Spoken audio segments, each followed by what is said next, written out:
Love and hugs to each and every one of you out there. The 26th of January, Australia Day, 2026. Transmitting, broadcasting and receiving from Channel 4. Greetings to one and all, and love and hugs. And your fellow human being, whoever's close to you now, give them a big hug. Give them a big hug.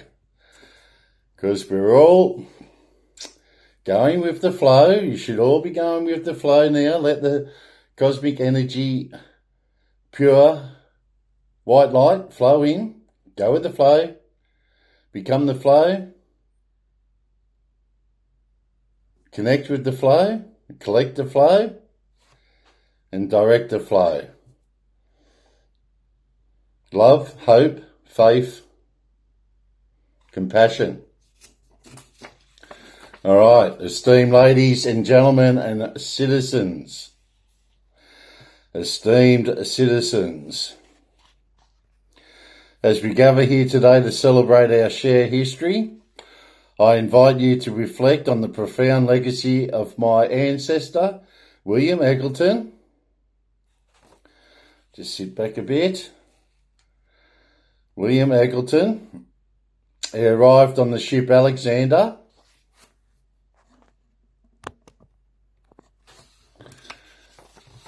That's better, isn't it? He arrived on the ship Alexander in 1788, alongside Mary Dickinson from the Lady Penrhyn. The journey marks the beginning of our nation, a story woven with resilience, love and hope. Just 3 weeks after their arrival, William married Mary, and together they nurtured a family blessed with 4 children, Sarah, William and Elizabeth.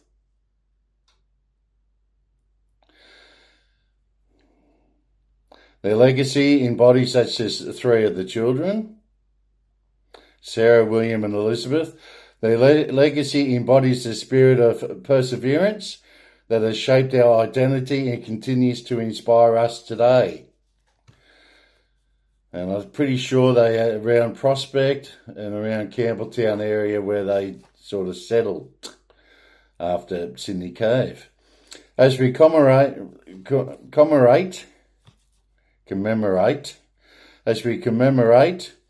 January 26, we recognise its evolving significance over the past 2 centuries. This date marks the anniversary of the First Fleet's arrival at Botany Bay between January the 18th and 20th, 1788, commanded by Captain Arthur Phillip. The First Fleet consisted of 11 ships. Okay, there's your 11 again. 11 ships: HMS Cyrus, HMS Supply, the Charlotte, the Friendship, the Prince of Wales, the Scarborough, the Lady Penrhyn, the Alexander, the Fishburne, the Borrowdale, and the Surrey. The fleet carried a total of about 780 convicts, along with free settlers, military personnel and their families, more than 1,000 individuals in total.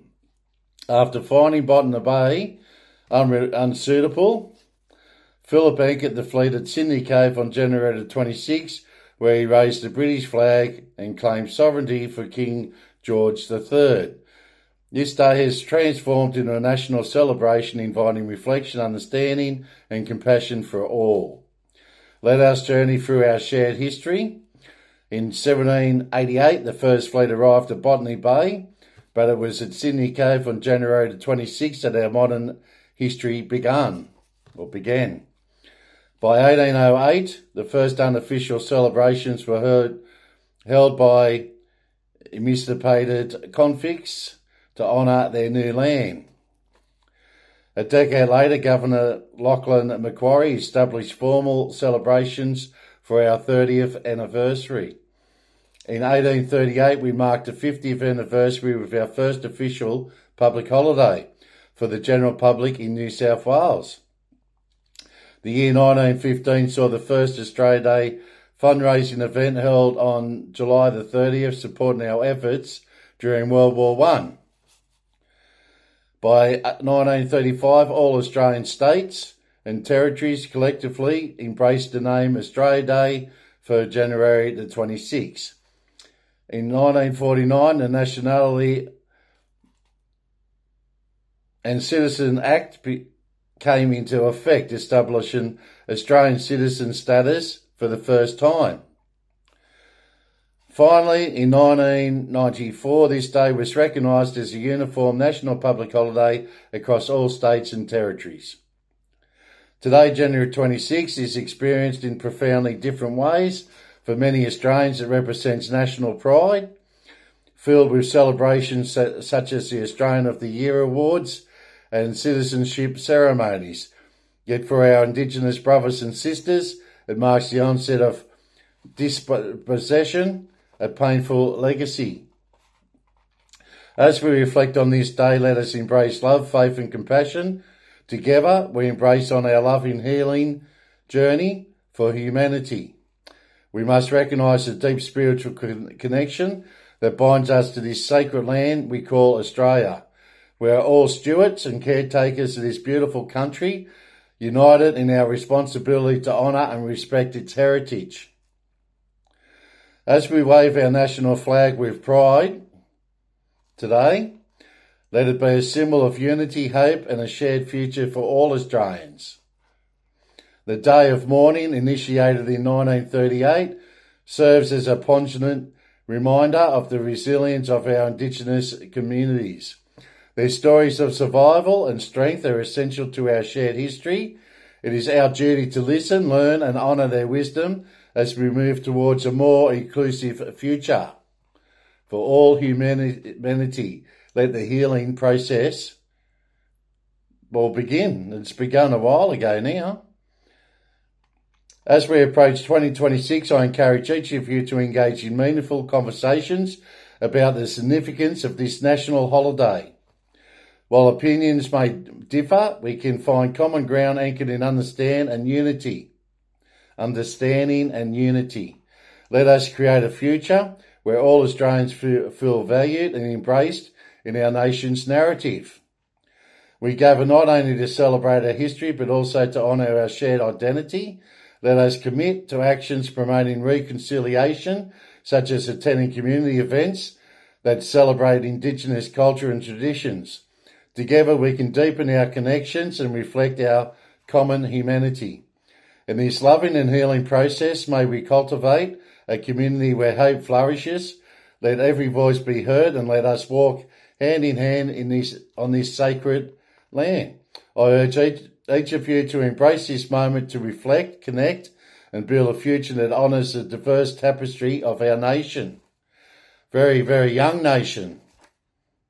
Well, 65,000 years, I think, for our spiritual friends, the Indigenous brothers and sisters. Love and cherish each other. With hope and gratitude for our shared journey. Chapters, pages, King of Prosperity. Okay, happy Australian Day, the 26th of January. I've had many friends throughout my experiences, walkings all over the vast Australian continent. And Freddie Hughes was one of them, one of a dear brother to me. G'day Freddie, how you going? And his family is, one of the elders of those brothers and sisters we were just speaking about. So, it's all good. It's very, very, as I say, very spiritual, and you've got to get into that, your spiritual side. You got to go to those higher frequencies, your higher consciousness and collectiveness, and be aware and acknowledge and embrace it all. Embrace what the universe delivers. And as I say, most of you just go with the flow. I got bigger responsibility because of who I am. And I embrace of who I am. have gratitude and appreciation on who I am. And you cast out any doubts. You have no doubts, full of confidence, your courage, your strengths, and you lead the people. You lead the people out of this anarchy and chaos and just what's happening at the moment, heaps of demonology's going on. And you need a strong leader to do such. Okay, what have our oracle cards got to say? We'll just do the two. Use your inner power. Inner power. And follow your dreams. Inner power and follow your dreams. All right, I'm just going to do the 3 tarot cards and then that'll be the day gone. The Heffernan. Heffernan. A maybe card. A maybe card. Temperance. The Tower. And strength. Strength. And look, he's on the bottom again. Can't help himself. Page of Cups. Do the 4th one there. The Hangman. The Hangman. Okay, Ace of Cups. Ace of Cups. You got 1 maybe, 1 no, and 2 yeses. So the answer is yes. The Hierophant. Institutions, tradition, religion, society and its rules, social approval, conformity, forgiveness, bonded, mercy, wisdom, trust. That's a yes card. It's number 5. And then the Tower, sudden change, rapid change. Upheaval, chaos, revelations, disaster, awakening, release, sudden insight. Remember, going to be plenty of surprises. No such thing as a surprise, no such thing as coincidence. It all happens for a reason. As the universe and all the planets line up, it's all aligning for a reason. And you align with those planets. And you harness all that energy. And you embrace it and acknowledge it. And go with your true identity. Authentic selves. Don't fight against that. Go with the flow. Courage, passion, subtle power, preservation, influence, inner strength, focus and compassion. Power, strength and control. All right, so we've got these cards here. And then we go with the lovely, to sum it all up, the Ace of Cups, which is love, your compassion again, creativity, new feelings, spirituality, intuition, new baby projects, isn't there? We've got to get vitality and fertility happening.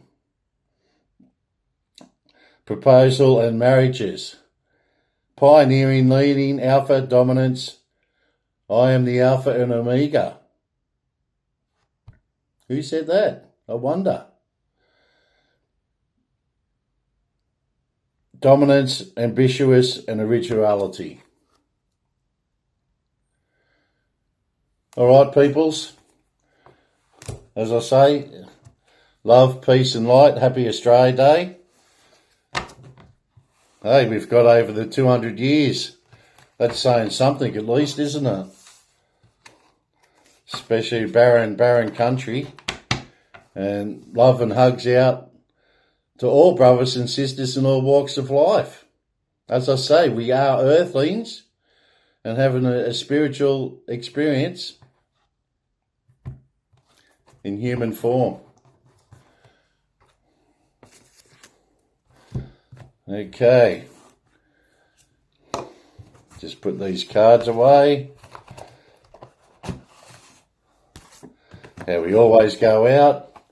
Love and hugs, as I say, to each and every one of you. And we progress forward in leaps and bounds.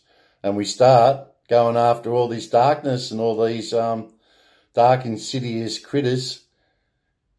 And not all, but some down in Parliament House and all in our Western parliaments.